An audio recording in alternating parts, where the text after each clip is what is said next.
FNAF, being a nearly 10-year-old series at this point, has had a lot of characters. So many, in fact, that we actually start mixing them together, thinking that one person is another. However, there are some characters that we've never seen, only that have been mentioned or implied, and those are who we're exploring today. That sounds weird, let's ignore it. And at 10, Fazbear Frights owners. Now, this is a bit of a cheaty one, but the guys who actually end up opening, or maybe where they're just like working in Fazbear Frights, the location that we're in for FNAF 3 don't actually have names, even like let alone faces. The guy who says that they found old training tapes, or the one who introduces the actual phone guy tapes, has never really been seen. Which makes sense given that he's not really a major character, but it's still something that I think is worth mentioning, okay? Because without them, there would be no FNAF 3, which means that there'd be no rest of the series. Like either because they wouldn't have opened the place if they didn't exist, or even if they weren't like the owners and they were just like the key holders or something, they wouldn't have been there to open the door, thus no gameplay other than just standing outside. So even if you're mad at me for it, these guys, whatever their names are, deserve their moment in the spotlight. So thank you, possibly deceased FNAF 3 guys, for your service to this series as a whole, as well as your contributions to breaking my brain. I really appreciate it. And at 9, Lewis. Lewis was introduced in FNAF AR through emails that he's lucky only he is able to see and not HR. Lewis is a creepy coworker of Ness who works IT at the company creating all the robots for the Fazbear Entertainment delivery service that we experience in Special Delivery, and is probably the creepiest damn character in the entire series, including William. You know what, honestly I'm surprised that he wasn't killed, especially because Ness is indeed Vanessa and Vanny, since he seems to be onto their scheme a little bit. Like he's intercepted search queries and emails that just make Ness seem off and straight up like a serial killer, since she ordered realistic human masks at some point, didn't she? Well, honestly, we know more about these human masks than we do about Lewis, since we know nothing about him. We only know his name, not even a voice or a face. So yeah, Lewis is certainly one of FNAF's hidden characters. And for the few people in the comments saying that FNAF AR is a fan game, no it's not. Why on earth would you think that it was, okay? What gave you that impression? It is a canonical entry to the series. It's not a full game, but it's still like FNAF 8.5 at least. And at 8, Jeremy. As I've said in the Souls Trapped in Animatronics video, Jeremy is probably the biggest troll name in FNAF history, being used for 3 separate characters. However, only 2 of them are actually direct victims of William. Jeremy is the name of one of the original missing children who goes on to possess Bonnie. The other Jeremy is a playtester for the Freddy Fazbear virtual experience, the one who was testing the game before Tape Girl, who ends up finding the glitch trap anomaly, and that causes him to go mad. And by going mad, I mean genuinely psycho. It's since Jeremy ends up cutting off his own face, which is interesting, given that the Withered Bonnie animatronic, as seen in FNAF 2, is also missing his face. It's interesting, because like Withered Bonnie is the animatronic possessed by the missing children's incident Jeremy, but then this Jeremy cuts off his face. I mean, like, I don't know if that was, if it means anything, or if it's intended or just a coincidence, but knowing this series, I'm always worried that like a smallest detail is gonna have the biggest consequence. Either way, okay, we don't end up seeing Jeremy's face before or after he removed it, and the fact that he removed it makes him even more hidden in my mind. But like, bro, seriously, how the hell did you do that? And at 7, original victims. While yes, we see the original victims' ghosts in the FNAF 3 Happiest Day minigame, as well as when they create Springtrap, they literally all use the same ghost sprite, okay? So we haven't really seen their true forms in the games. We've seen a potential look for Cassidy in the survival logbook, but within the context of the games, we've never really seen what the original missing children look like. So in a way, Gabriel, Susie, Fritz, Jeremy, and Cassidy are all hidden characters in that sense.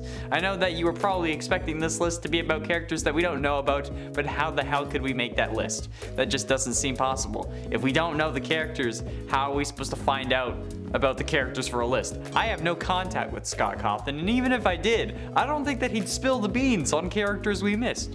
I don't think it would happen. And at 6, sister location technicians. The technicians are 2 employees of Fazbear Entertainment Inc. who used to work with the Funtime animatronics of Circus Babies Entertainment and Rental from FNAF's sister location. One technician is soft-spoken and seems bored with his job, implying that he may be used to it, while the other, who speaks using a Brooklyn accent, appears to be less experienced and more uneasy with the environment of Circus Babies. The 2 technicians appear for the first time during Night 4, when they use the scooper on Ballora, and during Night 5, their dead bodies are seen hanging in Ballora's gallery and the Funtime auditorium. It's unknown why Ennard didn't use one of their bodies to escape. Some fans speculate that it was because the Funtime animatronics wanted to make Michael Afton suffer, because, like, you know, they thought he was William, they wanted to get revenge, they wanted to torture him. However, we never actually get to see the faces of these characters, and on all honesty, in my opinion, they could still be fake. Considering how these animatronics are at times able to recreate the voices of other people, could these actually just be dummy bodies meant to scare us? And like, Ennard needed Ballora to get scooped anyway so that she could then become a part of Ennard. So why would they want to kill them for revenge on that? Is it because of the shocking baby thing? Because like even then, I feel like baby's probably into that. Halfway through into number 5, Mrs. Afton. Despite the thorough belief in some fans that Mrs. Afton possessed Ballora, we haven't actually seen Mrs. Afton at all in the games. Well, honestly, we don't even know her actual 100% confirmed as canon name. So a hidden character Mrs. Afton certainly is. We don't even know what happened to her or if she really existed at all, or if Afton's kids just were adopted and then he used Ballora as a surrogate mother. Like, sure, there's a family table in Security Breach with a mother at it, but that could just be because there was a mother figure in their lives, at least. But we don't know if that figure was the kid's biological mother, or hell, if she was even human. So yeah, there also isn't really any evidence in the game or any other real part of the lore that suggests what happened to her if she was married to William. Some say that she dies in a car crash. I'd say that there's nothing that suggests she died at all, but it's FNAF, so that is a safe bet. But other than that, there's not really an explanation as to what happened with Mrs. Afton, or who she was as a person, or even as a mother, okay, if she ever got the chance to be. So yeah, mystery. In at 4, Tape Girl. Tape Girl was a developer for the Freddy Fazbear virtual experience in FNAF Help Wanted. However, given the unknown malicious code in the game, she left secrets scattered amongst the minigames in hopes that it would be dealt with at a later time. Procrastination right there. All of her tapes can be played in the tape room, which can be unlocked by hitting the tape placed on the shelf in the prize counter with any droppable item. Once unlocked, it can be accessed through the tape player placed above the smaller monitor in the level select room from blacklight mode.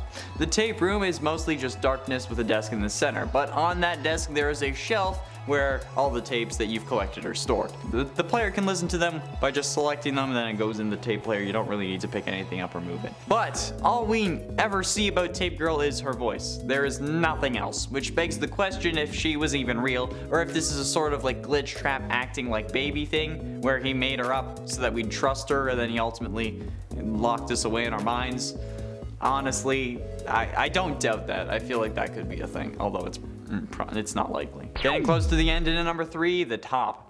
Now, whether or not she knew about this, okay, Vanessa's recommendation for the night guard position came from the top. That's how it's described in the game, which does end up confusing plenty of people in the administration, as we learned from other various duffel bags. She had no security experience, and she was being transferred from another part of the company, but nevertheless, she still got the job, despite multiple people saying that they wouldn't go forward with hiring her, which ultimately probably led to their deaths, if we're totally honest. So, who on earth is the one ordering her promotions? Seemingly, we got no idea.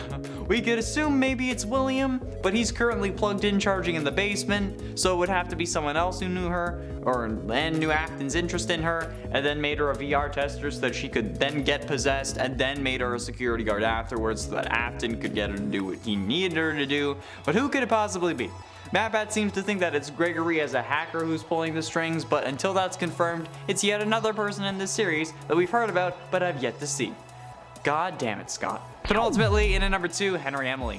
While Henry does ultimately perish thanks to the FNAF 6 fire, he honestly should have been a target for William beforehand, especially once he learned about who was actually committing crimes in the restaurants. But William didn't go after him for some reason. I mean, like, maybe it would have been too obvious. Like, there were 5 murders that occurred inside the walls of the restaurants, and they already suspect William for it, but then boom, his business partner goes missing, and William is left as the sole proprietor to the business. That is a super sus move that would definitely result in being ejected, okay? Like, motive means an opportunity. Motive, absolutely there, especially if, like, let's say William was, like, cheating with Henry's wife or something, which I doubt. But I mean, like, means easy to find. Just find the knife. And then, like, honestly, killing Henry would only have resulted in William going to jail, which probably saved Henry's life. But still, despite all of this, we still don't know what Henry looks like.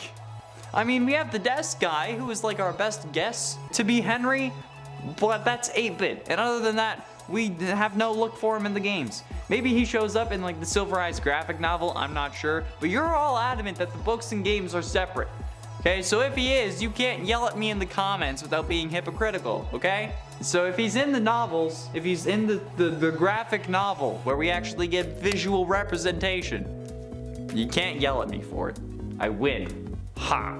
And finally, in number 1, Phone Guy. Well, in the end, Phone Guy wasn't the killer. He still isn't really very helpful in the long run, considering how he says that we aren't actually going to get killed. Well, okay, like he warns us to be careful, but he doesn't say explicitly you're going to die. I don't know. I don't like this guy, okay? He could have done so much more. And in essence, all he said was be careful, it's trial and error. Because honestly, after surviving this job for so long, you'd think that whoever this Phone Guy is would have had some goddamn tips on how not to die. But instead, he just gives us the freaking company motto. Like, I don't care if one of the animatronics bit someone 10 years ago, okay? They're trying to kill me now. What do I do? Anyway, this is the original FNAF hidden character.